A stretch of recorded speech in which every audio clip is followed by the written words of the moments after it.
Hey everybody, Paranormal Video Gamer here, and I'm kind of pissed off right now at PlayStation, even more so than normal, considering all the crap about getting rid of physical games and having a digital-only world. Well, today I was going through my PlayStation library just to see what I have in terms of digital only. I was going to do a count, see what games I own digitally and which ones I have physically. I was going to write down the list of everything I own. I have over 1,000 games that was listed on my PlayStation account. And I know that because I took screenshots to send to a friend of mine, and I sent him those screenshots of my collection that was labeled in the corner, and I'm going to show that.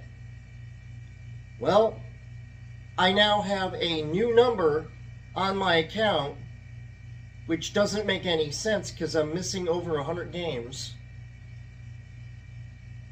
And I'm kind of confused. Now, I double checked. I restarted my system multiple times, I might add. Went through the licensing, looked at all the license. It didn't pull up every single game. So I thought that was kind of weird.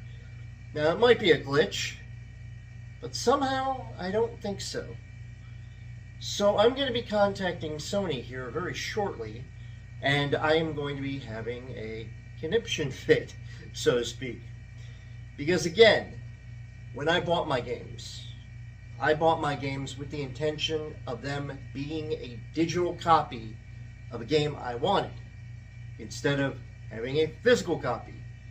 So anything I bought digitally, I should have a record of. Anything I have physically, I should have a record of. And there are some of my games that are listed on there that are physical versions. But I also have digital versions of certain games that I bought, even though I have a physical copy.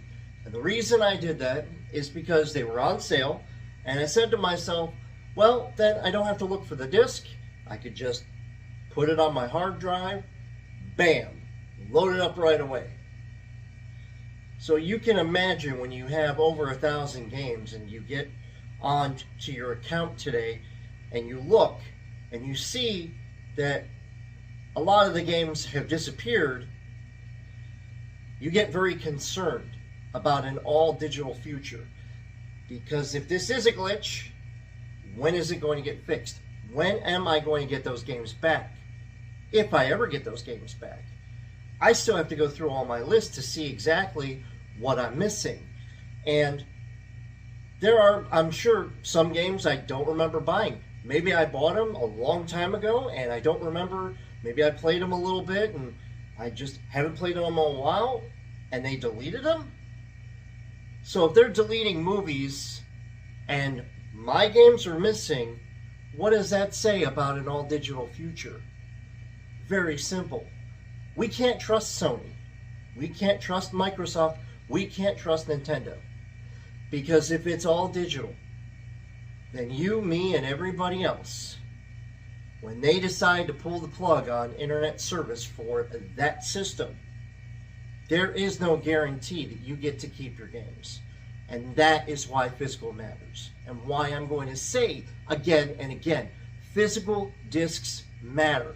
Even if it's not a disc, give us an option for a USB drive to put in our system, transfer the file over to the system, and allow us to play those games online or offline. Preferably offline, because there are going to be servers that are never going to work, or they're too expensive to maintain. I understand that. But give us a game that actually works, since we're spending money on it, Sony. And I'm also going to direct this to Microsoft and Nintendo as well, because as fans, as collectors, we collect because we love games. And by not having physical editions, by not having a way to preserve our games, there's no future for video gaming. And the next generation that comes in, they are not going to have that luxury of having a disc or a drive or something in their hand that they could feel, that they could put on a shelf somewhere, look at, and say, I own that. So here's my evidence of my missing games. And I'm putting this on YouTube because, again, it's important. So please take a look.